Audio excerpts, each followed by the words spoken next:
Hi, I'm Rachel, and this is my 2025 BookTube Prize Quarterfinals Ranking video. So, the BookTube Prize was started by Robert Sheard back in 2019 as a way for the literary bookternet, especially those of us on BookTube, to judge the best of literary fiction and nonfiction published in English in the US the year before. So this year we are judging a bunch of 2024 releases. And I have myself been an official judge ever since 2020. And it's just been a great amount of fun to, take part in a burgeoning booktube tradition and expand my reading. It's been a lot of fun. And for the quarterfinals, it's the second of 4 rounds. We start with long lists of 48 books per division of fiction and nonfiction, and through the 4 rounds we whittle them down to winners and runners-up that will be announced in October. So now I think altogether we had 24 titles remaining, but now we're in the semifinals and there's only 12 titles per division remaining. And I was reading nonfiction ballot group D for the quarterfinals, and actually I'm taking a step back from the semifinals. This is my sabbatical quarter. And in that vein, I'm going to quickly share some stats of some silly things I've been tracking myself. Because back in January, we judges, everyone who, it's like a few hundred of us from various continents, who signed up, Robert emailed us contenders for the long lists, and we were allowed to vote for 20 per division. So I've been tracking just how my 20 have been doing. So here I'll start with fiction, where in the very beginning, 11 of my 20 nominees made it onto the list, which is pretty low, I thought. Then after the octafinals, 8 of those 20 remained. And finally now, after the quarterfinals, we only have 4 of those 20 remaining in the round. So I'm very near the bottom here. I wonder how many will make it to the final round. But then with nonfiction, 15 of the titles, the 20 titles I voted for, made it into the long list. So a fair bit better. A lot of them I lost in the octafinals, and going into the quarterfinals, only 9 of them remained. But I'm doing a little better now, where we only dropped 3 from the quarterfinals, and going into the semifinals, 6 of my, nominated titles are still in the running. That's a whole ballot. Maybe all of them will go on to the finals, but I'm thinking that's unlikely. In general, I think more this year than any other year, I've kind of been on the outs with popular opinion. For the second round in a row, only 1 of the titles I voted for on my ballot advanced into the next round. So what do you know? This is my chance, I guess, to go ahead and justify why I did my ranking the way I did. And then I can go ahead and listen to other videos, and it's always so fascinating because even when the judges and I agree on the books we want to advance, often, reasons can be so varied. It's just, part of the fascination of judging for this prize. But so, without further ado, I am going to finally, now that I'm officially allowed to talk about them, release my ballot, starting from the one I put in last place and going to my first place winner. So in my 6th place spot, I put Bitter Crop, The Heartache and Triumph of Billie Holiday's Last Year by Paul Alexander. So this is a biography of the famed blues singer Billie Holiday. It specifically covers her last year of life. She died tragically due to complications of alcoholism and drug abuse. And in a way, I understand, I guess, why the author did it this way. He is in a crowded field, and so you have to find some different angle to talk about Billie Holiday, I guess. But well, this certainly is not a beginner's biography of Billie Holiday. Not that this should necessarily be held against this biography, but I found it just so bleak at the end of it. I couldn't quite get the taste out of my mouth that all of this focus on Holiday's declining health and her denial of what was happening to her, even as she was continuing to try to book gigs and sing in the studio and that sort of thing. It was just so depressing. And I would disagree with reviewers that say that this book, chronicles her triumph. Maybe it chronicles her determination in some way, but in terms of, the pinnacle of her career, that was long in the past. And now we're sort of left with the dregs, and we're left with the parts of her biography which are about, the decline of her health, which is so tied into, choices she made because of abuse and, the problems of being a star. And of course, we're also seeing systemic racism, because here we have a famous black singer and a famous black female singer during the age of Jim Crow, so that, upends a lot of social order as well. So yeah, I feel like in terms of I don't know, it just left such a sour note in my mouth. It did not actually prove to me the triumph of Billie Holiday, and that's certainly what I would have liked to see. In fifth place, I put Knife, Meditations After an Attempted Murder by Salman Rushdie. This is where I start to veer a bit from popular consensus, but I was humbled by this book, this memoir of sorts. I really came to terms, or tried to come to terms with, how I was sort of fictionalizing Rushdie and putting his whole experience and his backstory with the fatwa into some sort of contrived context. And reading the book made me remember and realize he's a human being, and the fatwa wasn't backstory. It's something he had to live with, and he couldn't, after all of these years, simply assume this violence was going to happen. And even if he did, he'd be experiencing it like a real human being. And man, there are so many, descriptions in this book about how difficult and grueling it is to come back from the wounds he sustained, the types of rehabilitation and treatment he needed to, keep his life at all. It's quite humbling.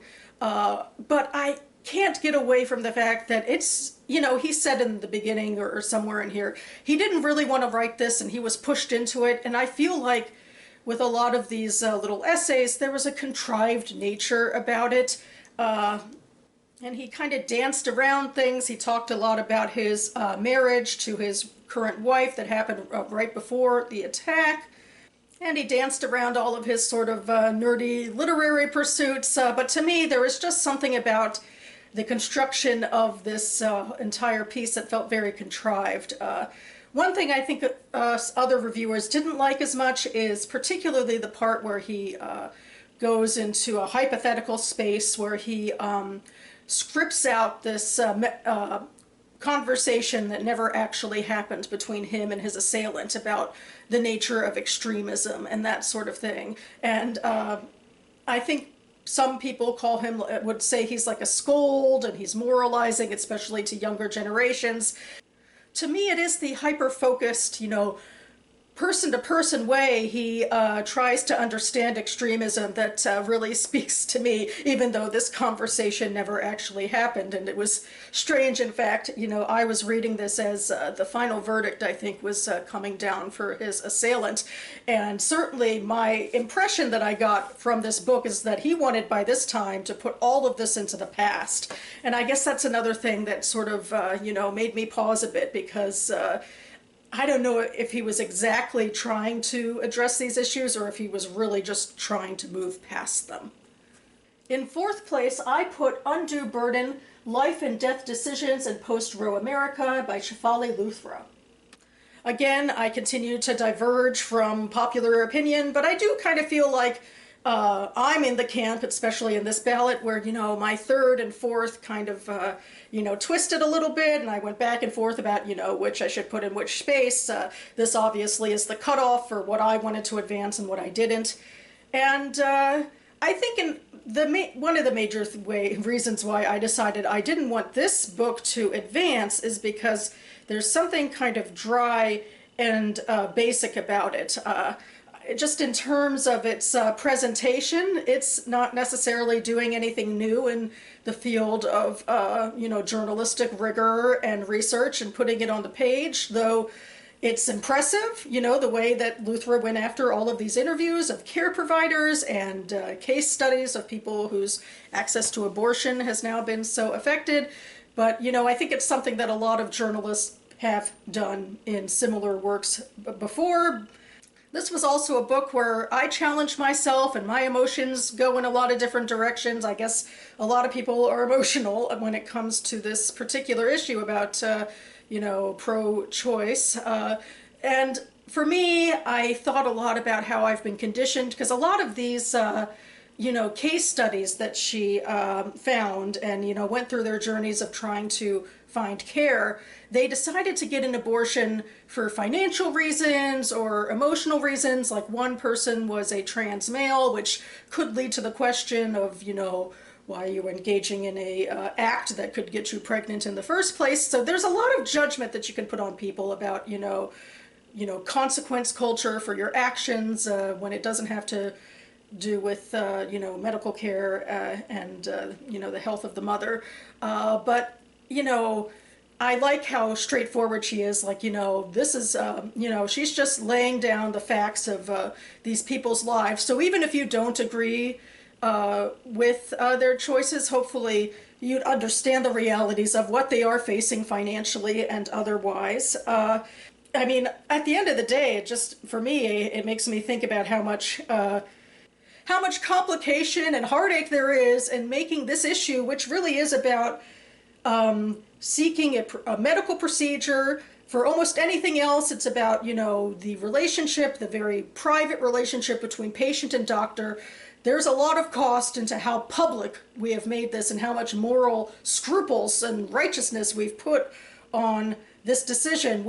When rationally speaking, without any supernatural intervention, the choice to abort has, no effect on the rest of our lives.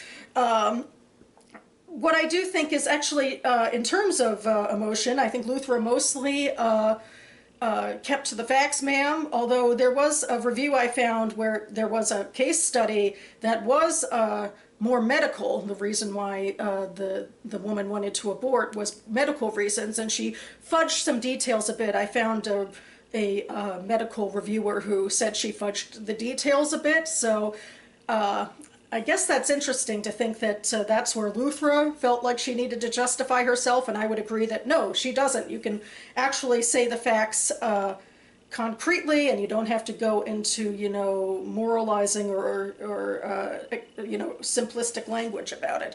But yeah, otherwise, this is all really useful information. It can be dry, but I do hope if people can try to read this, although I showed how it's difficult even for me to read it this way, but if you could read it and just look at the facts of how these lives have been changed by the lack of access to abortion, at the very least you can appreciate, the realities of what people are facing, even if they make different decisions than you do. In my third place, I put The Showman, Inside the Invasion That Shook the World and Made a Leader of Volodymyr Zelensky by Simon Schuster. This is the book where I could see the arguments against it, mostly maybe being, we're in media res with this man. He's very much still in the limelight. His story is very much still ongoing. And even this biography is so different than many biographies because it focuses less on the subject's personal life. I mean, Zelensky's personal life is included here, but it is less so than maybe most biography subjects. And the geopolitical realities that, start way before Zelensky was born probably are a bit more front and center in this biography.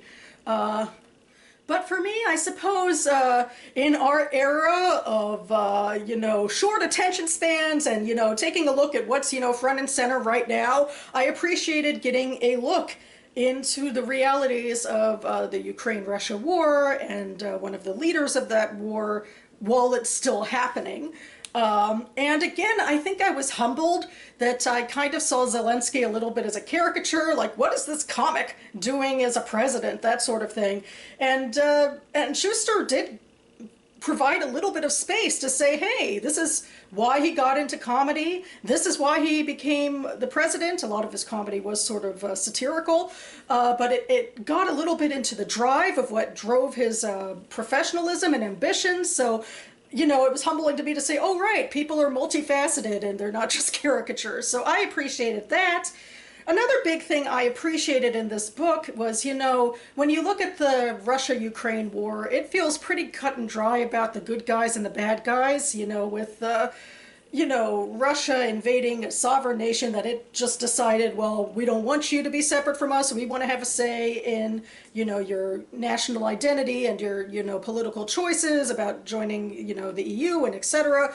So you can see that in that way, it's kind of cut and dry, but that doesn't mean that Ukraine is, you know, this utopia of democracy and of fair rights and equal treatment, and particularly when it comes to the press, you know, it can be a little bit, you know, closed-lipped, gatekeepy. Zelensky can be a bit sensitive to criticism, which isn't always the best thing when it comes to one of the most powerful people in a conflict, and you kind of see how interesting it is for someone who, you know, made his career on, you know, satire and was a bit of an idealist going into politics, but then this situation has sharpened him into a pragmatist, and he's more cynical, and he's also, you know, now more, you know, hypersensitive to being criticized himself. So, you know, I just appreciated those details to remind us that, you know, the situation is nuanced and nothing is that two-dimensional. And as a final note, I very much appreciated, you know, the small ways that Zelensky's Judaism was on the page. You know, Zelensky is a post-Soviet Jew. His Judaism is a lot more about sort of an ethnicity that's in part been forced on him by his society than it is about personally identifying with Judaism the way we most people do in the Western world. But, you know, it's just a fascinating look into the cultural realities of what it was like growing up in this particular time and place, and how that has shaped parts of his identity. In second place, I put Byron, A Life in 10 Letters by Andrew Stauffer. And again, I see very much why this was an uphill battle to continue in the BookTube Prize. I'm very grateful that it made it to the quarterfinals, because this book was part of a pattern for me, in that for the last several years of the BookTube Prize, I've read a book about a romantic poet, and then the next book that was assigned to me was about the romantic poet who was the antagonist of the last subject. And so that's what Byron was to me. He was the third book in the series. He might be the last, because I feel like Byron is his own worst enemy, his own antagonist, so I guess unless there's another Byron book, who knows. But, you know, this is a tough sell, I think, to a lot of the judges. If I were to guess why, it's because this is like the least connected to modern realities today. And also Byron, at the very least, you could say, is a very flawed character. He was obviously a bit of an egotist. One of the most famous quotes about him that one of his married lovers said in this book was he was mad, bad, and dangerous to know. He had a lot of sexual exploits, and some of them seemed to veer a bit into questionable consent. But I do think he's a fascinating and entertaining character, and that's what, you know, came across to me in these letters and the commentary that Stauffer put forth about them. I was also pretty surprised how much Mary Shelley and the creation of Frankenstein actually featured in this book, taking a little of the spotlight from Byron, in fact. And it reminded me of this really funny parody I saw thanks to Eleanor Morton and Kristen Brightly. I believe it is too stormy to go out. Why do we not write short stories instead? It could be about the wife of a friend sleeping with a dark, mysterious lord. Yes, a horror story. That's a great idea. Well, Mary Shelley didn't seem to throw herself at Byron, but a lot of other women did. And, you know, it's a bit of fun to go ahead and get into those relationships, even the most salacious ones, like the one with his half-sister. But there was some depth to be had about when he was being promiscuous just for promiscuity's sake versus when he, you know, fell head over heels in for somebody. He was the Byronic, progenitor after all, even though actually as a person he's a lot more complicated than that stereotype. And then, of course, we also get into his poetry a little, although I don't think that's necessarily the the selling point of this book. I was intrigued, actually going into his exploits with nationalism, and he took part especially in the fight for Greek independence, and he died on the battlefield, it seems like very much in part due to the medical malpractice of the times. He was a very countercultural person, and it's really interesting to, I guess that's just something I've been getting more into lately about trying to understand how people respond to the events that shape their lives. Like, none of this is current anymore. Like, this particular iteration of nationalism is not what is our current reality in most of the world anymore. But for Byron, it really was. It seemed like a countercultural thing. It was about breaking free of convention, which was very much in line with him and a lot of the romantics.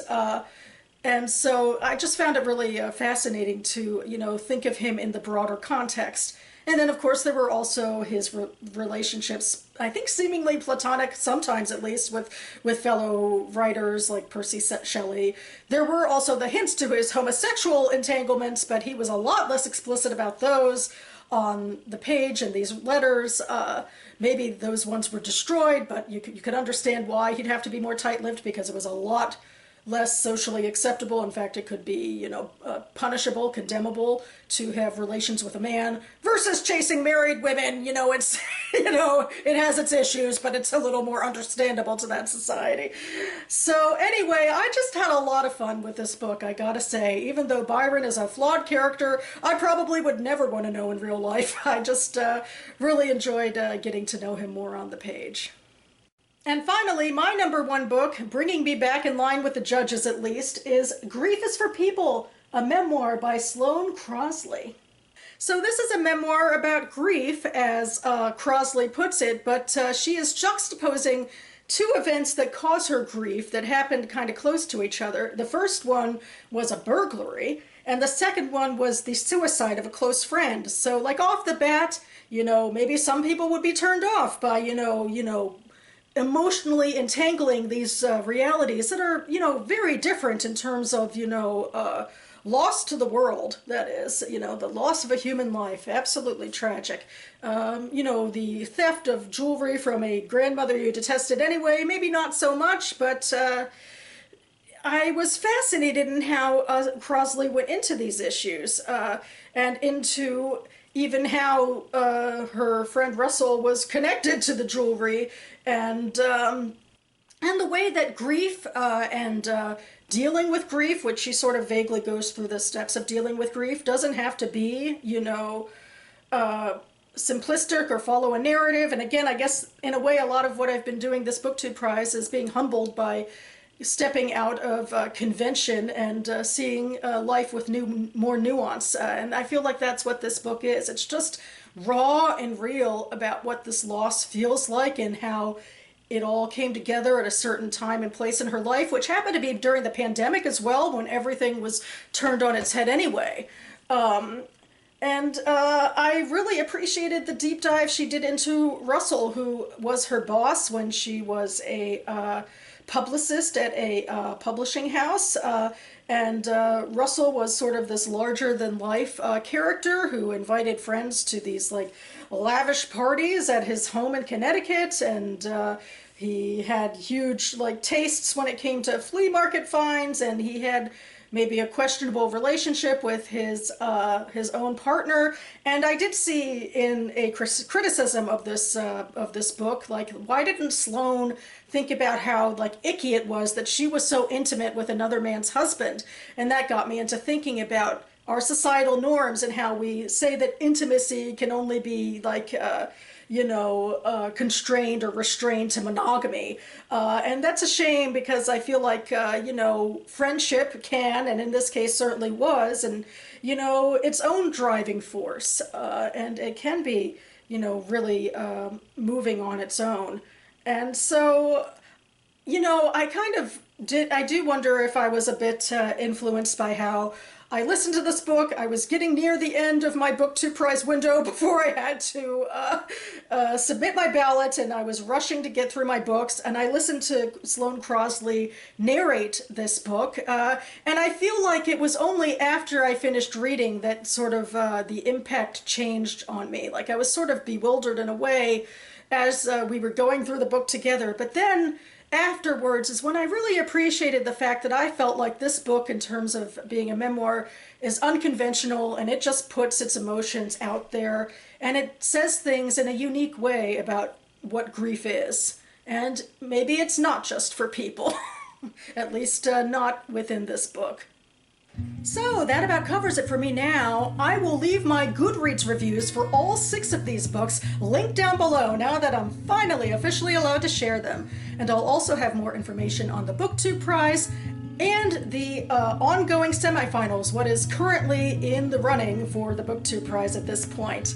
So thank you, as always, to Robert for putting all of this together. It is a very daunting endeavor to corral hundreds of people toward a deadline. I appreciate all that you do. I am very much looking forward to getting back to the BookTube Prize after my little break, where hopefully I can catch up on some other reading projects. But in my downtime, I might be listening to some BookTube Prize videos. So, you know, fellow judges, please share your own thoughts with me. I'd love to hear them. And expect me back here on this channel with my wrap-up of all of my other May reading that I did. So stay tuned for that. Thanks so much for watching, everyone, and I'll see you next time.